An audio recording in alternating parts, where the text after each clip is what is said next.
Khan, Shalom Akim. We give all praise, honor, and glory unto Yahawah, Bahasham, Yahawashi, Bahasham, Qadash. Double honors to the elder apostles of great Millstone who teach rule well. And Shalom to the sincere Akim, Qadash, truth and sincerity. Shalom. So as you can see on the top of the screen, it says examples, Sirach 12 and 10. This is something that I basically encountered today, but it's something that we actually already are aware of, or that we are familiar with, being in this truth and knowing the scriptures.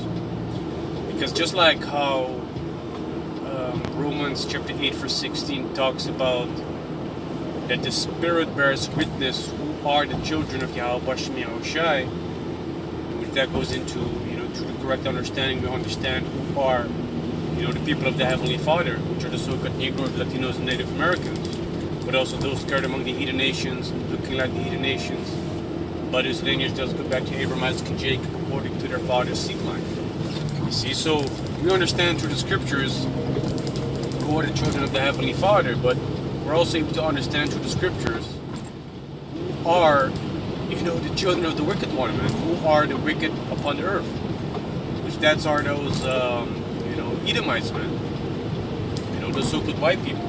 And the head of them are the Amalekites, man, which are the modern day, so-called Jewish people and, the Turkish people that we know. And it's quite funny because knowing Sirach chapter 12 verse 10, you often, you speak about it and, you try to apply it.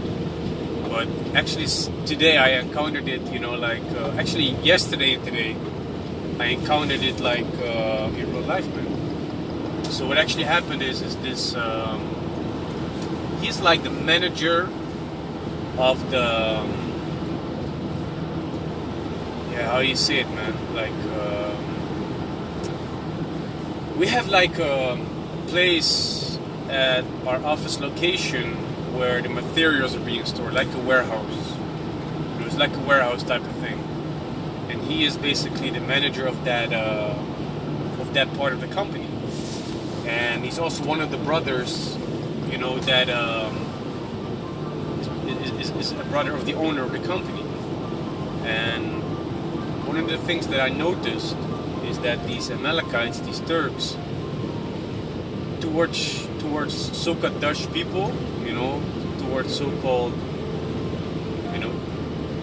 Edomites that look more like, your typical Edomites, like, the Germans, the Dutch, the French, and things like that. They're very humble, man. They're really like, we're gonna fix you up, we're gonna make this and that, we're gonna give you this and that and third. And I noticed it, and my colleague that I worked with recently, he also said, man, when Turks go and ask these people things, from the office or from the warehouse, they'd be like, no, we can't help you, or let's wait for this and this person to come. So what did my colleague actually do? He told me hey, why don't you go ask him for this, that, and the third?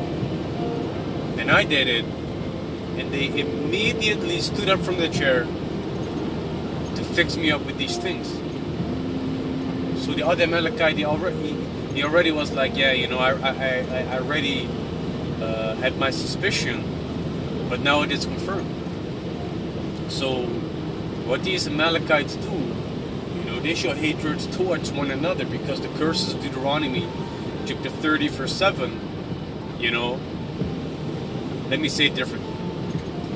Deuteronomy chapter 30 verse 7 explains that the curses that came upon our people, the Israelites, are slowly but surely also coming upon the heathens, those that hate us. So that also shows you that these Amalekites amongst each other, they're going to start to have hatred towards one another. So them showing me basically humbleness is quite funny. But what actually happened yesterday is that the manager of the warehouse, I asked him for tape, for materials to basically make a connection between two cables. And he fixed me up with the tape, and he spoke some Turkish or whatever, and I said, yeah, I don't understand what you're saying, but, it sounds dope. What he then did after that is basically, he tried to make me trip, man. He basically put his foot where my foot was to make me trip. So I was like, oh, so you're trying to make me trip right now? Just laughing it out, but within myself, I was like, man, this man is he's fucking wicked, man. And what happened today? A lot of people were in the warehouse. Also, one of his brothers and other colleagues were there as well. And then he came all humble again, man. He came very, very humble. Like, yeah, the electricity cable that you basically ordered, I got it here, and the tape that you ordered, I got it here as well. And I said, hey, yeah, I seen it already, thank you for that. And that was the realization, like, hey, this man, he comes all freaking humble, but he's a fucking wicked piece of shit, because when he tried to make me trip yesterday, we were all by ourselves, man. It was just the two of us, So you show that wickedness is within these freaking people, man, and that the hatred that they have, whether he knows it or not, through the Spirit, he shows that hatred towards me, man. Not understanding that I'm an Israelite. You see.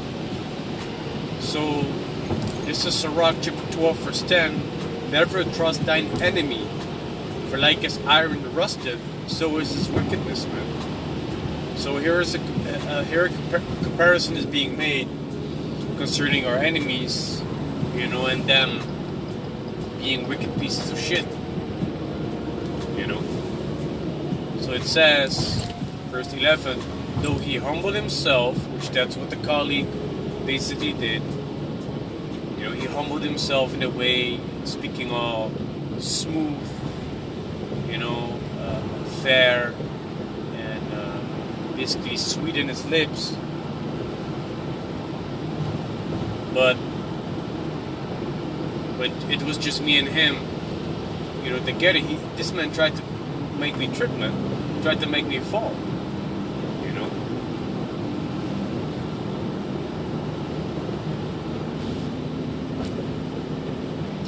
Reading on, it says, yet take good heed and beware of him, and thou shalt be unto him as if thou hadst wiped a looking glass, and thou shalt know that his rust hath not been altogether wiped away.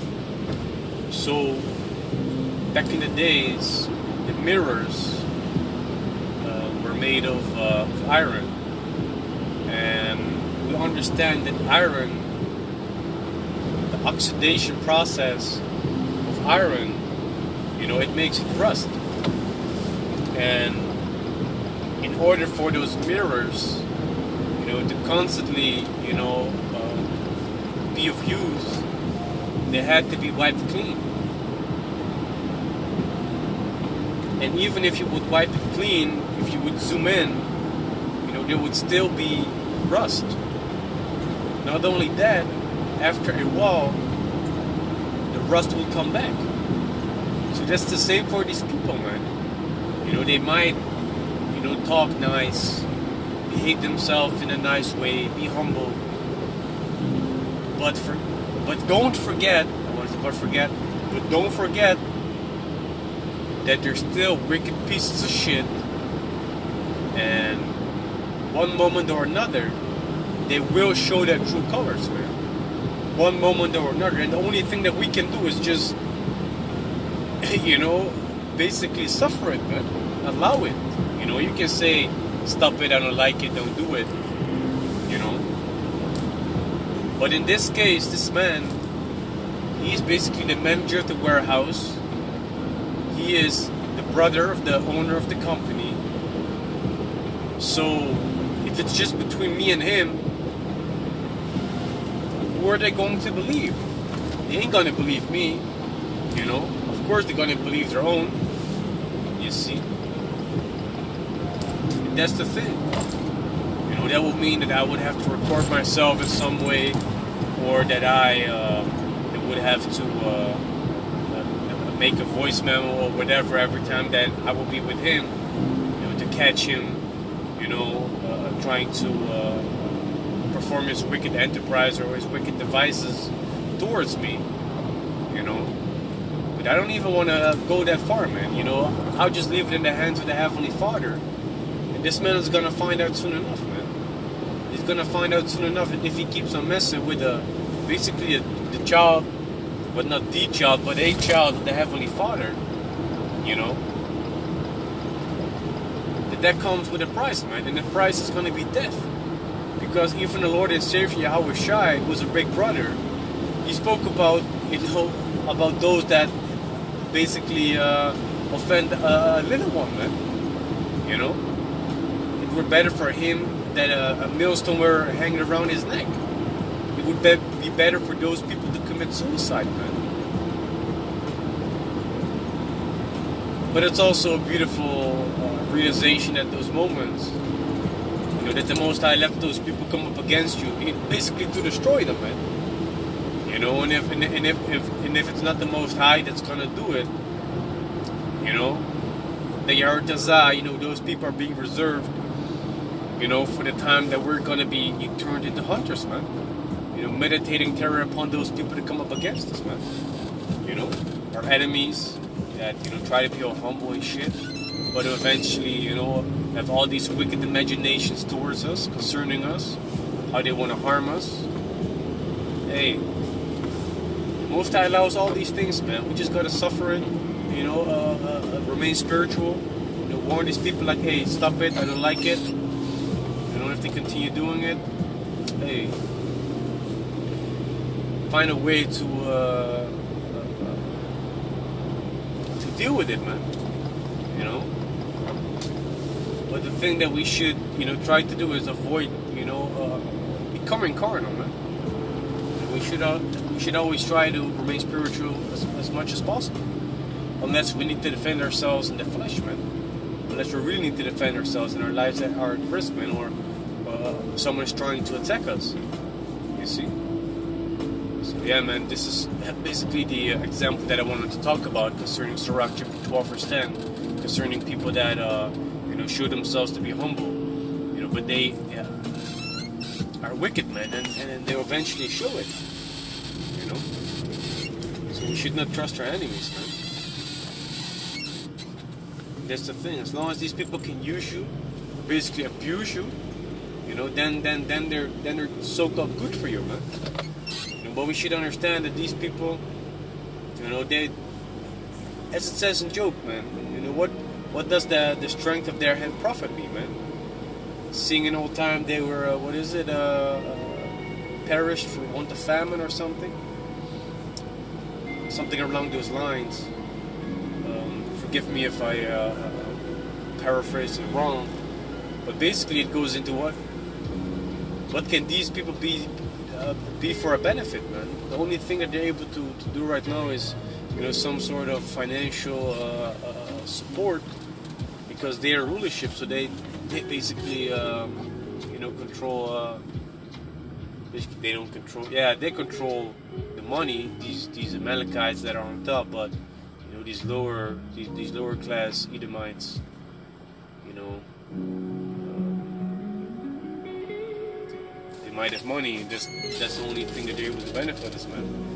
As long as we don't have to, you know, perform all kind of wicked things, you know, to get that money.